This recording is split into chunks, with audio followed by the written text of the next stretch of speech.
Friends, good morning. నేను మీ Tirumala sir జొన్న పంట పొలంకి అయితే వచ్చిన.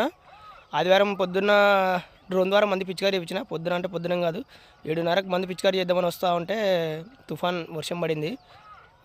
పెద్ద వర్షం ఏం కాదు, తుఫాన్ ఒక అర్ధగంట సేపు అట్లే పడతా ఉంటే అది తక్కువైనాక 10 గంటలకి బయలుదేరి వచ్చి 11 గంటలకు స్టార్ట్ చేసి కొట్టేసినాం ఒక ట్యాంకు. మళ్ళీ కొద్దిగా సాలకు వచ్చింటే మంది వేయకమని ఉంచుకొని డ్రోన్ ద్వారా కదా ఎక్కడికి 15-16 లీటర్లు అయితే సరిపోతుంది, కానీ 12 లీటర్లు పడుతుంది డ్రోను.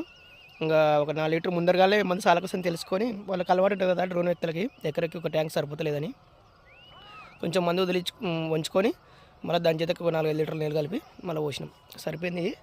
ఇప్పుడు ప్రస్తుతానికైతే అదే జీడ పోయిందా లేదా అని చూస్తున్నాం. తెల్లబోయిన బంక ఫిట్స్ చాలా ఉండే కదా, చూస్తూ ఉన్నాను నేను.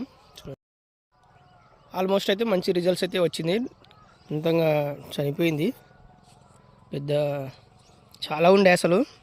మా అన్న 3 రోజుల నుంచి కొడదాం అంటూ ఉంటే వీలు పడలేదు.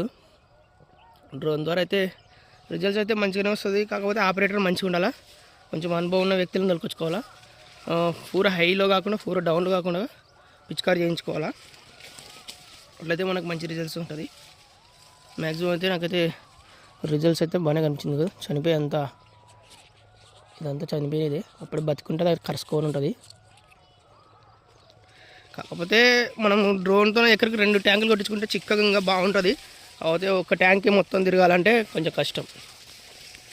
ఒక ఫ్రెండ్స్, డ్రోన్ ద్వారా అయితే పిచికారీ ఇప్పుడు దీనిలో పంపు తగిలించుకొని కొట్టాలంటే కష్టం కదా, అందుకే డ్రోన్ ద్వారా నేను ప్రిఫరెన్స్ ఇచ్చాను. Okay friends, by.